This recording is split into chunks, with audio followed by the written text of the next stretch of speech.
I don't believe we should leave all to the leaders. We as individuals, as Nigerians, we are government. In the little places where we find ourselves, what are we doing? Are we making an impact? So we should, because if we leave everything to, this is what we have done all this while, left everything to government, felt, oh, it's the leaders, we blame the leaders, but we should learn to start taking responsibility as Nigerians. If the judiciary begin to dish out judgment that serves as deterrence to people, then there is no way corruption will continue. So why corruption and irregularity thrives is because there is no deterrent for wrongdoing.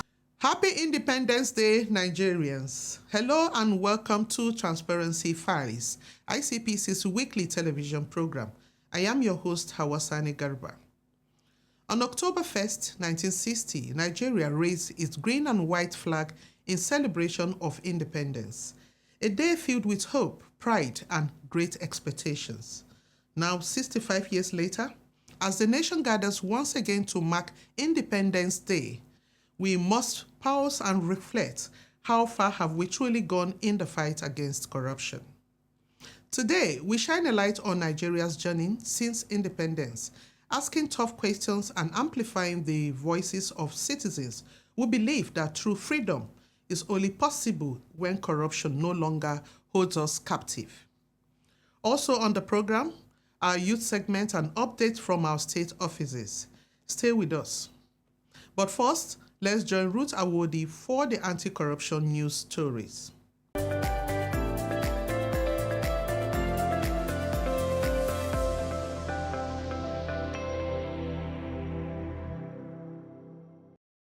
Welcome to this segment on anti-corruption stories. I am Ruth Awodi. ICPC has secured a major judicial victory as the High Court of the Federal Capital Territory, Abuja, sitting before Honorable Justice Josephine Obano, dismissed attempts to restrain the Commission from carrying out its statutory mandate of investigation. The matter arose from a petition received by the Commission alleging financial impropriety in the administration of scholarship funds in Kano State. In the course of the investigation, ICPC invited officials from the Kano State Ministry of Higher Education and the Kano State Scholarship Board to provide documents and clarifications. However, rather than comply, the applicants led by the Permanent Secretary of the Kano State Ministry of Higher Education, Dr. Hadi Bala, filed a suit against the Attorney General of the Federation and ICPC, alleging that such invitations violated their fundamental rights.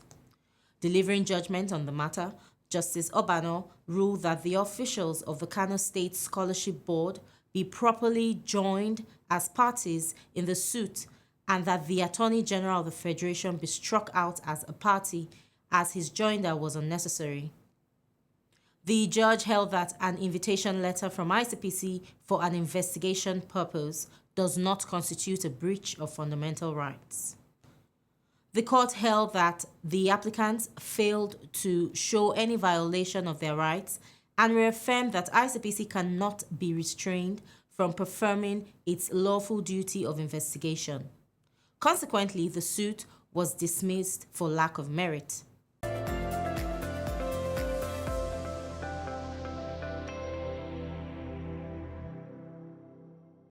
In a related development, ICPC has secured the conviction of Mr. Rabiu Musa Matazu, Director of Administration of the Sokoto Rima River Basin Development Authority, SRRBDA, for corruptly converting public funds to personal use. The commission arraigned Mr. Matazu before Honorable Justice Abbas Baule of the Katsina State High Court on a 4-count charge bordering on criminal breach of trust and abuse of office. During the trial, ICPC prosecutor Mr. Ibrahim Garba informed the court that the convict had received the sum of 305,000 naira from his subordinate, Mr. Lawal Dan Sarki, being rent proceeds from properties belonging to SRRBDA in Katsina State. Rather than remitting the money into the agency's account, Mr. Matazu misappropriated it for his personal benefit. Rabiu Matazu pleaded not guilty to all the counts when they were read to him, and the case proceeded to a full trial that lasted 3 years. While delivering judgment on the case, Justice Baule found Matazu guilty of all counts leveled against him by ICPC and pronounced him convicted accordingly. The court consequently sentenced him to 6 months imprisonment or an option of 20,000 naira fine on counts 1, 2, and 3, and 5 years imprisonment without an option of fine on the 4th count. The sentences are to run concurrently. That will be all on this segment. Transparency Files continues with Hawa. Stay with us. Fellow Nigerians, do you know that constituency projects are actually your projects? Do you know that constituency projects are funded by the federal government? Do you know that you can track release of constituency project funds for projects located in your constituency and follow up to know how they have been executed? Constituency projects happen because government does not want to leave any community out in development efforts. You have a responsibility to know what constituency project has been planned for your community, how much has been allocated for it, and whether value for money has been delivered. Take ownership of constituency projects located in your community. Protect them because they belong to you. Government knows about your needs and is planning for you. Government needs your help to ensure quality delivery. Know that constituency projects are actually your projects. Protect your constituency project. My constituency, my project. For information on funds allocated to projects in your constituency, call 0800 2255 4272. This message is from the Independent Corrupt Practices and Other Related Offences Commission and the National Orientation Agency. If you are just joining us, this is Transparency Files. From the First Republic to the present day, corruption has remained a stubborn challenge, slowing Nigeria's growth and development. Leaders have promised reforms, institutions have been created, and laws enacted. Yet, corruption continues to erode trust and limit the nation's potential. We took to the streets of Abuja to hear from citizens reflecting on Independence Day and asking how freedom itself can be a catalyst for real change.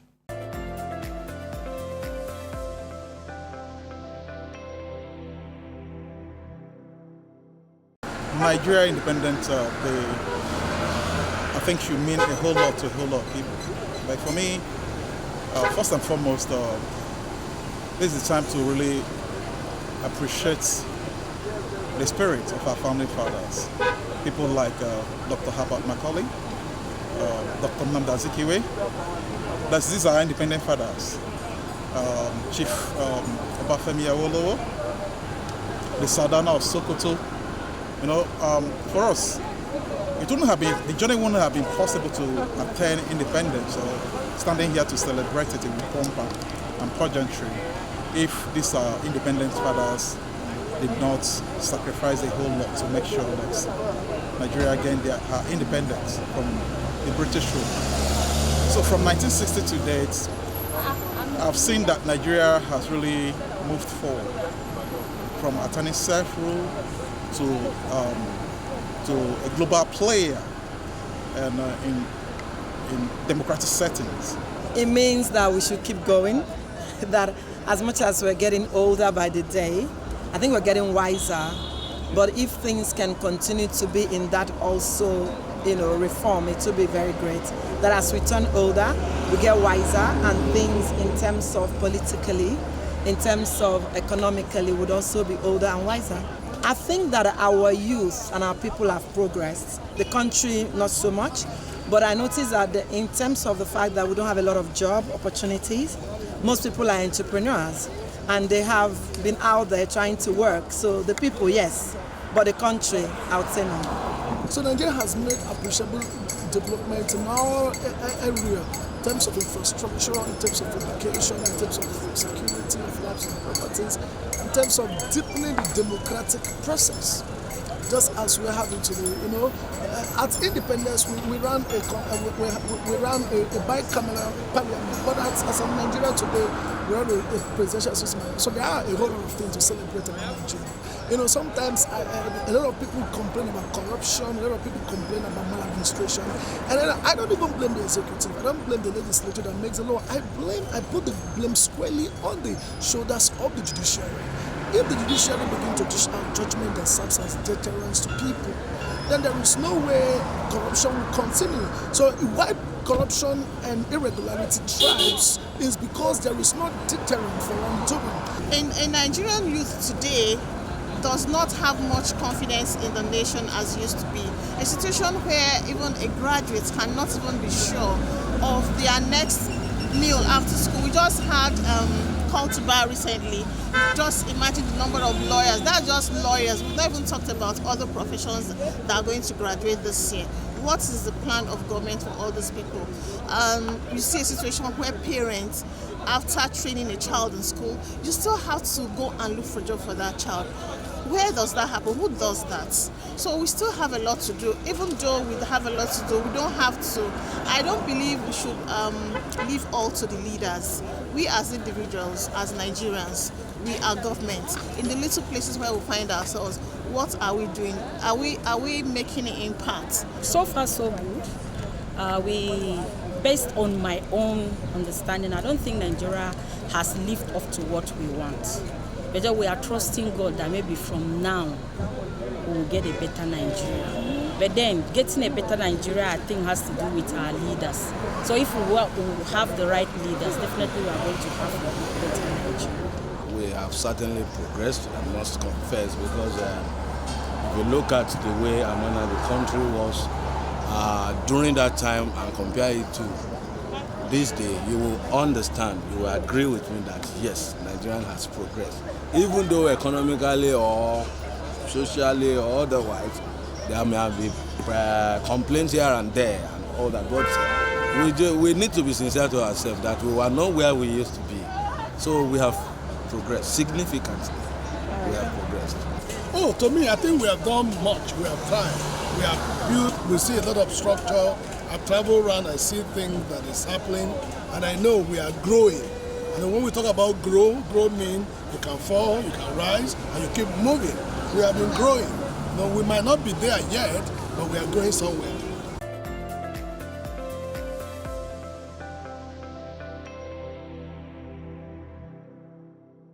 Welcome back. Now to the youth segment. Corruption doesn't always start at the top. It often begins in smaller spaces, in classrooms, lecture halls, and campuses. From exam malpractice and bribery for grades to student union election rigging, the culture of cutting corners has quietly taken root among young people. But here is the question. Are these small acts just innocent mistakes, or do they reflect the same corruption that holds our nation back? Let's hear from young Nigerians on how we can tackle corruption that begins on our campuses and what role integrity must play in shaping a better future.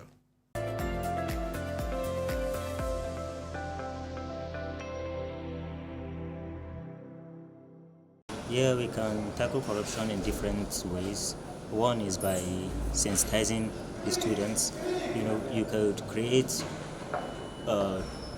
institutional settings whereby you can include it into your curriculum in order to sensitize the students, creating anti-corruption clubs. There you would be able to imbibe the culture of, curbing corruption and they not participating into corruption acts kind of. Well, integrity is something personal, and if at all, without anybody watching you, you can be able to do something good for yourself. If it's as little as while walking on the street, you see a stone and pick it off, or you see money on the floor and take it to the nearest authority, at least it's something tangible and it will shape in your future without you knowing that it's something that's happening to you, psychologically. Corruption on campuses can come in different dimensions, from a lecturer to a student, which is the most paramount one now. Can come from abusing a female student or a male student. They are also being abused by female lecturers in different ways. Now we can curb that when we put a strong rule. Now all those lecturers that do this to students, Once we have one case that is being penalized and is being taken sanction on, let's say a female lecturer, a female student that is being harassed, has her way and she has evidence that, okay, this particular lecturer is doing this to me, and she's able to prove that this is what he did, and the agency or security personnel take adequate measures and he's been penalized and given sanctions for his actions, I think this can help curb corruption, because most of these people get away with it because they feel we do it and nobody actually comes and punish us for it. So once it's been done once, twice, and people actually know that definitely people are being punished for these actions, I think it will reduce it drastically. Integrity speaks and goes a long way. Once you're a person they know stands by his word, stands by the rules, and do the right thing, you go by the book, do what is right, nobody will bring anything contrary to your way. If they know that this Mr. Hassan goes with his words, he doesn't like indiscipline, if you don't do assignment, he gives you what you have. You can't go to Mr. Hassan's office and just rub his head, oh, Mr. Hassan, I didn't make my test, or you can just add some marks for me, I can spend the night with you tomorrow. If he's been known for his personality as someone who does not compromise, it goes a long way. So we should learn that also. Even as students, if you're someone who is dedicated and you think that if I don't do this, I know this is what will come after me, and you go with the book, I will do it. Because I know I can't cut corners. It's either I fail or I pass. It will go a long way. So to tackle corruption in our campuses, first we need to be very transparent with our processes. That is, from the admission process to the examination and grading and everything. It has to be on merit, and everybody has to know that when you put in hard work, you get results. It's not based on, because my father is the dean or my father is the VC, that's why I'm getting this. And then we also need to do a lot of sensitization. This anti-corruption vanguard, all these things, go on campuses and reach out to people. Integrity is like when you plant a seed today, you reap the reward in the future. If we plant the seed of integrity today, we reap the reward of a saner, merit-based society where everything works as it should, not because of nepotism, not because of corruption, petty corruption, bribery, or anything. A Nigeria that works for everyone, regardless of your birth. Well, I think corruption within a tertiary institution has been something the government has looked into. But from a personal point of view, I think it's something that each and every one of us can contribute in fighting towards it. The easiest way I think we should start by it is having mentors, people we look up to within the system. People of strong character and strong morals. We can start from there. We can start from also having productive societies within the schools to help bring about those productive activities. Due to the fact that there are usually multiple time where you have free to yourself outside of the educational sector, I think there should be also like other groups, youthful groups that people can get involved in, that do also society events, things to help the less privileged, courses, and it will help eradicate the issue of cultism and other proliferation of other undesirable acts or maybe undesirable activities. Integrity is such a monumental role in shaping a better future. It helps us understand what I say is who I am, and who I am is what I say. If we can become a person of our words, our yes is yes, our no is no, it makes things concise, you understand? Defines a lot of things, changes a lot of things, makes the economy and makes the university a better place. I am a Nigerian, a highly cultured race. My culture abhors corruption, and with my integrity, a new Nigeria is possible. I say no to corruption today to build a future for my children. Join me and imbibe the culture of integrity to build a Nigeria of our dreams. Before we wrap up on this week's edition, here are updates from our state offices across the country. Damilola Oyejegede is our guide. A report from Benue State Office reveals that ICPC's Akibu Garba sensitized the staff and management of the Federal Character Commission FCC in Makurdi, on the importance of workplace integrity. He delivered a paper on curbing corruption in public service and on the ICPC Act 2000. Mrs. Veronica Bula of the Human Resources Unit particularly called for the establishment of an Anti-Corruption and Transparency Unit Act 2 in the FCC to strengthen accountability. Coming from Osun State, the resident Anti-Corruption Commissioner, Prince Yusuf Olatunji, led a team to pay a courtesy visit to the Federal Road Safety Corps Sector Command to strengthen collaboration against corruption in the transport sector. The aim was to promote integrity, discourage bribery, and enhance joint sensitization efforts. Receiving the delegation, Sector Commander Mr. Leye Adegboyega welcomed the partnership and expressed readiness to work with ICPC in deepening accountability on the roads. From the Katsina State Office, the Resident Anti-Corruption Commissioner, Mr. Lodam Samuel, has urged the National Human Rights Commission to utilize its investigative powers to hold corrupt individuals and institutions accountable. He made the call while receiving NHRC's delegation led by Barrister Kasim Lawal Adam. Mr. Samuel highlighted ICPC's core mandates of enforcement, prevention, and public enlightenment in the fight against corruption. And from Ondo State, Mr. Jemi Ganiu Owolabi urged core members of Ogotun community in Ekiti Southwest to uphold integrity and champion peer-to-peer advocacy against corruption. He delivered a lecture on the dangers of corruption and the role of youth in building a corruption-free society.